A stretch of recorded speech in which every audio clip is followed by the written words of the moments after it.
দিনের বেলা সমস্ত কিছু খাওয়া দাওয়া হয়ে যাবার পর মানে লাঞ্চ কমপ্লিট করার পর এটাই টেনশন থাকে যে রাত্রিবেলা কি তরকারি বানানো হবে।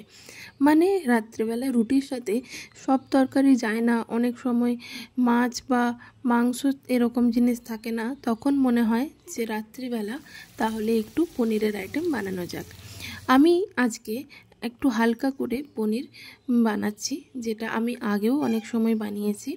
আজকে হচ্ছে চিলি পনির বানাচ্ছি। পনিরটাকে ফার্স্টে গরম জলে একটু নুন দিয়ে ভালো করে একটু ডুবিয়ে রেখেছিলাম 2-3 মিনিটের জন্য, যাতে নরম হয়ে যায়।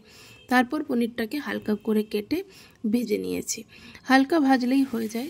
তারপর আর আমি কোনো কোটিং দিইনি। তারপর পেঁয়াজ, ক্যাপসিকাম, একটু রসুন কুচি আর একটু লঙ্কা কুচি, যেগুলো আমি আগে থেকে কেটে রেখেছি, সেগুলো ভেজে নিচ্ছি।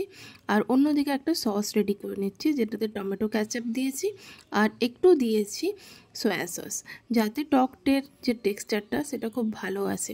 এটা নেড়ে এরকম ক্রিমি একটা টেক্সচার চলে আসবে। অন্যদিকে আমি এইগুলোকে একসাথে সব সর্টে করে নিচ্ছি। লাস্টে একটু টমেটো পিউরি দিয়ে দিয়েছি, যাতে টমেটো পিউরি দেওয়ার পরে গ্রেভিটা খুব ভালোভাবে হয়। এই টমেটো পিউরি দেওয়ার পর একটুক্ষণ ভাজতে হবে, যাতে কাঁচার যে টমেটোর গন্ধটা সেটা যেমন না থাকে।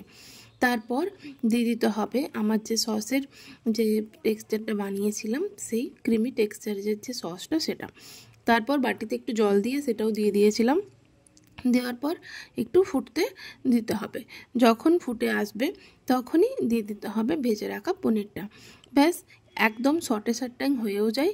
আর খুব তাড়াতাড়ির মধ্যে এটা হয়ে যাওয়ার জন্য বেশ ভালোভাবে তাড়াতাড়ির মধ্যে করে খাওয়াও যায়। আপনারাও একবার এভাবে চেষ্টা করবেন। আর আমি পনিরে কোনো কোট দিইনি।